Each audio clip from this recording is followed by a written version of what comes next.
हमारे बिल्कुल पड़ोसी हिंदू राष्ट्र नेपाल में जो कुछ हो रहा है उसको आप कैसे देखते हैं? मैं वहां कई बार गया हूँ। वहां के नेताओं से मेरी मुलाकात हुई है, रहा हूँ वहां कुछ समय। कभी पोस्टेड नहीं था, बट आई बीन विजिटिंग। एक तो पहले मुझे वो देश बहुत पसंद है, मेरे बहुत से मित्र हैं उस देश के और भारत से बहुत प्यार करते हैं।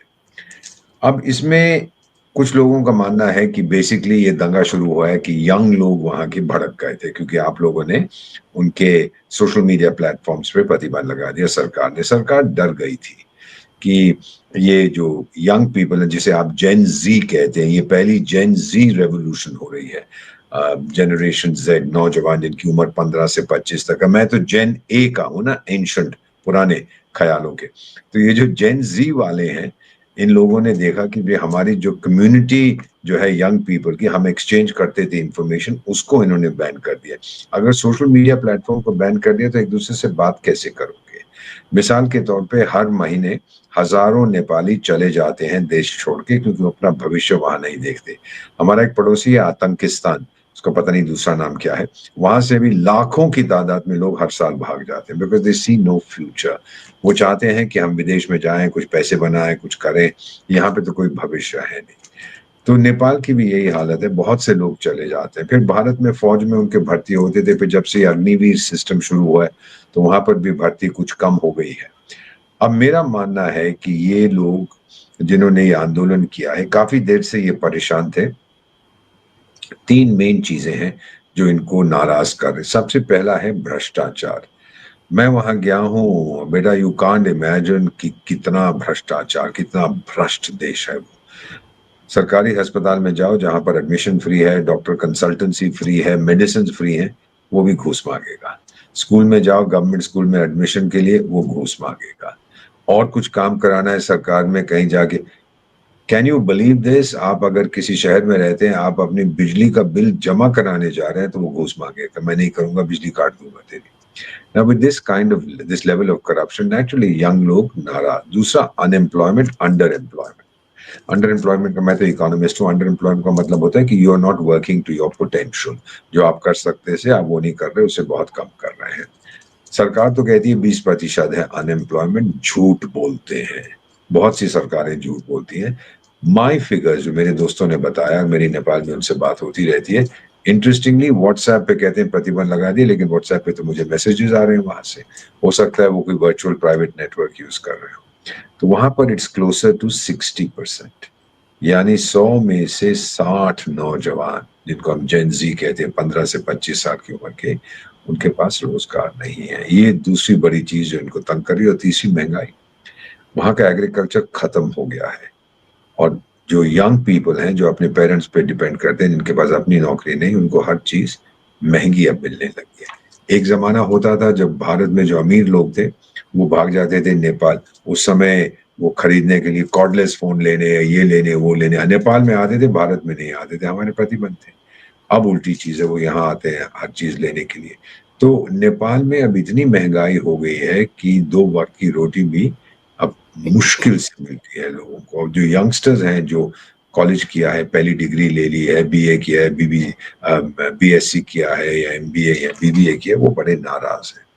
अब इन इश्यूज को टैकल करने की बजाय वहां के जो बुजुर्ग आ रहे हैं मेरी उम्र के, वो तो लगे हुए हैं पॉलिटिक्स में। सब बुढ़े हैं। ये केपी शर्मा ओली भी मेरा ख्याल मेरे से 1-2 साल छोटा होगा, 72 साल की उम्र है। इस किडनी ट्रांसप्लांट का पेशेंट है, जो भारत में कराई थी। है कम्युनिस्ट, भारत के बारे में बहुत कुछ कहता है, लेकिन जब बीमार होता है तो यहाँ भागा आता है कि हाय मेरी जान बचा दो। ये बड़ी मजेदार चीज है इन लोगों की। मेरा मानना है कि ये जो मूवमेंट, जो लोगों का डिससेटिस्फैक्शन था यंग पीपल का, उसका फायदा उठाते। बेटा ये मैंने कई जगह देखा, बांग्लादेश में भी देखा है, सूडान में देखा है, मैंने इसको जिम्बाब्वे में देखा है, मैंने इसको इथियोपिया में देखा है, मैंने इसको कैमरून में, जहां जहां मैं रहा हूँ मैंने देखा क्या होता है कि एक डिसेंट का, एक नाराजगी का कारण बनता है। फिर कोई दूसरी पावर उसका फायदा उठाती है, चिंगारी लगा देती है ताकि आग लग जाए। अब नेपाल में किसने किया? पहली चीज तो एस्टेब्लिश हमने कर दिया कि यंग लोगों में बहुत नाराजगी थी के प्रति। सरकार बैठी हुई थी, अपना पैसा खाते हैं, बड़े बड़े मकानों में रहते हैं, अपने बच्चों को विदेश भेज देते हैं, एक्सेट्रा। एकदम भ्रष्ट, टोटली करप्ट। तो ये केपी शर्मा ओली साहब और वो प्रचंड साहब ये हैं तो कम्युनिस्ट, पर नाम के कम्युनिस्ट हैं। ये तो वर्स देन कैपिटलिस्ट है, ये लोग जितना खा सकते हैं खाएं। अब ये जब under current of anger, annoyance है, तो लोग क्या करें? तो फिर जो विदेशी भागते हैं, उसका भी मैं आपको बताता हूँ कौन है, वो फिर इसका फायदा उठाते हैं। ये इसकी तख्ता पर पलट करें सरकार की और अपनी चॉइस की सरकार बनाए। नहीं तो बांग्लादेश में जो हुआ था, अगर बांग्लादेश के नौजवान लोग असंतुष्ट नहीं होते, कुछ नहीं होना था। लेकिन शेख हसीना से नाराज थे, उसने क्या कोशिश की कि अगर ये मेरे अगेंस्ट प्रदर्शन कर रहे हैं, सर फोड़ दो सबके। नेपाल में भी यही हुआ। अभी लेटेस्ट फिगर मेरे पास आया है कि 30 बच्चे गोली का निशाना उनको बनाया गया, मर गए। और मेरे डॉक्टर फ्रेंडों ने कहा गोली माथे में मारी गई है। इसका मतलब deliberate killing of young people, या पैर में गोली मारो, उसको माथे में मारने की क्या जरूरत थी? तो ये चीजें जो इस समय चल रही है, सरकार ने जो रिएक्शन किया है, क्यों ऐसा रिएक्शन किया बेटा, ये भी मैं आपको समझाता हूँ।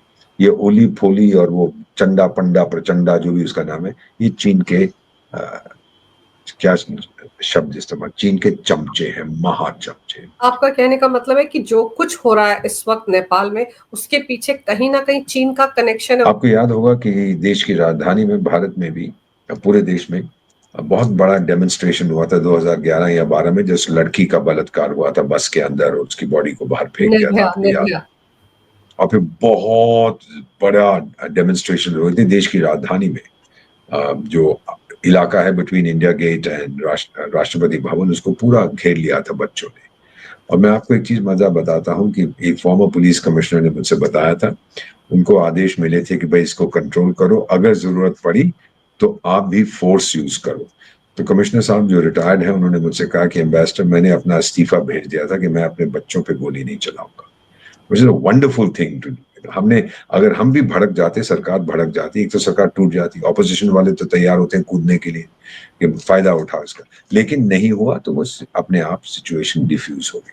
यहाँ पर जो आप लोगों ने, चीनियों ने आपको सिखाया, क्योंकि आपकी फौज को, पुलिस को चीनी ट्रेनिंग चाइनीज देते। आपको याद होगा 1989 में था वो तियाननमेन स्क्वायर, या 1990 के आसपास अब चाइना में हुआ। और वहां पर आपको याद होगा कि डिफाइनिंग इमेज उसकी थी, एक बच्चा खड़ा हुआ है हाथ ऐसा करके और टैंक आ रहा है सामने से। तो चीनियों का तो लॉ एनफोर्समेंट बड़ा सिंपल है, पहले गोली मारो, फिर गला काटो, फिर बोलो भाई नाम क्या है तेरा। तो ये तो चीजें वो लोग करते हैं। नेपाली पुलिस भी लगता है इस चीज में फंस गए। अब चीन जो है, ये बड़ी इंटरेस्टिंग बात है कि चीन चाहता क्या है नेपाल से। सबसे पहले वो नेपाल को अपना चमचा बनाना चाहता है ताकि भारत के अगेंस्ट उसका प्रयोग कर सके, जैसा आपने कहा, द ओनली हिंदू राष्ट्र इन द वर्ल्ड। लेकिन चीनी बेवकूफ लोग हैं, सोचते हैं हम पैसा फेंकते जाएंगे। नेपाल को लोन दिया है, वो कोई इन्वेस्टमेंट नहीं करते हैं, जैसा श्रीलंका के साथ किया था। उनको कर्जा देते जाओ, डेट ट्रैप में फंसा दो, एयरपोर्ट बना दो काठमांडू में, साल में 2 जहाज वहां उतर रहे हैं, तो चलेगा कैसे? वो टोटा फोटा जो बनाया इन्होंने श्रीलंका में, उसका भी वही हाल है। और फिर कहो कि मेरे पैसे वापस कर। श्रीलंका के साथ बड़ी मजेदार चीज थी, मैं तो गया था, मैंने बातचीत की अपने दोस्तों से, तो श्रीलंका ने कहा कि हम जाके IMF से मदद मांगते हैं या वर्ल्ड बैंक से लेते हैं। तो IMF तो पहली चीज कहता है कि आपका डेट प्रोफाइल क्या है, कितने पैसे आप दूसरों को देंगे। तो कहते हैं जी हमें तो कुछ पता नहीं। बोले नहीं, चाइना से कितना पैसा लिया, क्योंकि अगर हम आपको पैसा दें, हम ये नहीं चाहते कि मेरा पैसा चीन के लोन को वापस करने के लिए यूज किया जाए। आपका डेट प्रोफाइल क्या? बेटा IMF या वर्ल्ड बैंक तो बैंक है ना, बैंक। तो बैंक आपको पैसे तभी देगा अगर वो यकीन कर सकता है कि आप उसको लौटा दोगे। अगर आपके पास क्षमता नहीं है लौटाने की, तो वो नहीं देगा। तो इन्होंने पहले इनकार कर दिया कि हम नहीं बताएंगे कि चीन के साथ हमारी क्या अग्रीमेंट है, कॉन्फिडेंशियल है। तो मुझे ये पता है, मेरे एक IMF दोस्त ने कहा कि फिर हमारा लोन भी कॉन्फिडेंशियल है, हम कुछ नहीं देंगे तुम लोग को। तो फिर उनको फाइनली बताना पड़ा और फिर उनको थोड़े बहुत पैसे मिले, और उसमें टाइम बहुत लगा। तो उनकी मदद करने के लिए भारत गया, $3-4 बिलियन हमने उनको दिए थे। श्रीलंका में जाना चाहता था, मेरे एक मित्र थे, 3 साल पहले की बात है, तो उन्होंने कहा आप आ रहे एम्बेसडर, मेरे साथ पढ़े हुए थे कहीं, तो उन्होंने कहा कि आप बुरा ना मानिए, कुछ तोहफे हमारे लिए मत लाइएगा भारत से, थोड़े दाल और चावल ले आइए, हमारे बच्चों ने खाए नहीं है कई दिनों से। बहुत बुरा लगा, मैं भी तो बाप हूँ। So I immediately pack my suitcase, तो चलो जो होना था वो हुआ। अब जो हम देख रहे हैं नेपाल के अंदर, चाइना ने पैसा तो बहुत फेंका है वहां पर ऐसे प्रोजेक्ट्स में जिसका कोई फायदा नहीं है। और ये प्रचंडा फटंडा जो ये ओली शोली है, ये बेवकूफ लोग हैं। क्या करना है आपको इतना बड़ा एयरपोर्ट जब उसकी कोई कमर्शियल वायबिलिटी नहीं है? आप में डेट में और डूबते जाएँगे, डूबते जाएँगे। तो ये है जहाँ तक चाइना की कहानी। उनको पता है कि नेपाल पैसे वापस नहीं करेगा। उन्होंने बेल्ट एंड रोड इनिशिएटिव बनाया था, 150 देश उसमें साइन किए। वो एक-एक करके सब कह रहे हैं चाइना को, सॉरी बडी, मेरे पास पैसे नहीं है वापस करने को। यहाँ तक कि हमारा पड़ोसी आतंकिस्तान, एक चाइना-पाकिस्तान एक्सप्लॉइटेशन इकोनॉमिक कॉरिडोर बना था। पाकिस्तान ने कह दिया टाइगर पैसे नहीं है मेरे पास, वापस दे, करना है जो कर ले। तो चीन कहता है अच्छा ये बात है, तो मैं ये करूँगा, वो करूँगा। बोले क्या करेगा? अच्छा कुछ नहीं करूँगा। नहीं पैसे वापस देते हो मत दो, मैं तो जा रहा हूँ और पैसे नहीं लगा उनका मत लगा, क्या फ़र्क पड़ता है मेरे? तो इन मामलों में द चाइनीज़ आर इडियट्स। वो सोचते हैं कि पैसा फेंकने से हम दोस्ती, किसी की लॉयल्टी खरीद सकते हैं। इनको वो श्वार्ज़ेनबर्ग प्रिंसिपल बताना चाहता हूँ, जो हमने पहली चीज़ हमें विदेश सेवा में सिखाई जाती है कि अंतर्राष्ट्रीय मामलों में आभार जैसी कोई चीज़ नहीं होती। आप जितनी मदद करो किसी की और बाद में कहें, जी हमने इतनी मदद की थी, वो ये की होगी, अपने लिए की होगी, मेरे लिए थोड़ा ना किया आपने। अभी तक बांग्लादेशी कई मेरे दोस्त हैं, कहते हैं देखो आप लोग आए थे, आपने ठोका था पाकिस्तानियों को अपने लिए, हमारे लिए नहीं ठोका था।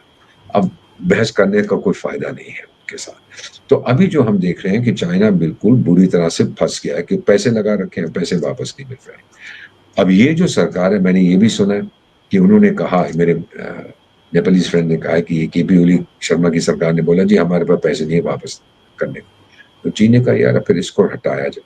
तो फिर फ़ायदा उठा, ये नहीं कि इन्होंने भड़काया है किसी को, ये ऑलरेडी अनरेस्ट था, उसको बस चिंगारी दी। दूसरी तरफ अमेरिका बैठा, कहता मेरा नंबर 1 दुश्मन चाइना है और मैं चाइना को नेपाल से बाहर निकालूँगा। जैसे बांग्लादेश में भी बिठा दिया था अपने, वो क्या नाम है उसका, मोहम्मद यूसुफ खान को, कि तू चीन को बाहर कर।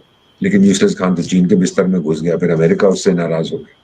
तो ये चीज़ें चलती रहती हैं। मेरा मानना है कि ये जो ground swell, under current of unrest था, इसका फ़ायदा चाइना ने उठाने की कोशिश की है सरकार को बदलने के लिए, और अमेरिकन्स ने उठाने की कोशिश की है कि हम चीन को वहाँ से बाहर कर दें। भारत का रवैया क्या है? हमारा पड़ोसी है, हमारा मित्र है। कहते हैं ना रोटी-बेटी का रिश्ता है हमारा उनके साथ। तो कितने हमारे पुराने मिनिस्टर भी होते थे, डॉक्टर करण सिंह, उनकी पत्नी भी नेपाल के एक रॉयल फैमिली से थी। तो बहुत सी ऐसी चीज़ें, हम लोगों के बहुत गहरे संबंध हैं, उनकी फ़ौज के लोग आते थे। ख़ैर अब अग्निवीर के बाद थोड़ा कम हो गया है, उनकी भर्ती, गोरखा लोग हमारी फ़ौज में बहुत सारे थे, उनकी पेंशन्स वग़ैरह हमसे सब देते हैं। लेकिन अगर सोचें कि क्योंकि हम ये चीज़ें करते थे, वो हमेशा के लिए हमारे मित्र रहेंगे, ऐसा नहीं होता, वो भी अपना इंटरेस्ट देखते हैं। सो ये है हमारी पोज़ीशन, हम बड़े ध्यान से देखेंगे। ये हमारी फ़ितरत नहीं है कि एकदम कूद पड़ें। हम पहले असेस करेंगे क्या हो रहा है। हाँ, सबसे ज़्यादा इंटरेस्ट हमारा है, चीन का इतना नहीं है, अमेरिका का इतना नहीं है, क्योंकि ये मेरा पड़ोसी है। ये नहीं है कि कल मैं टैंक भेज दूँगा, फ़ौजें भेज दूँगा, ठोक के आओ उनको। ठोकने में मुझे 5 घंटे नहीं लगेंगे, लेकिन वो हमारी पॉलिसी नहीं है।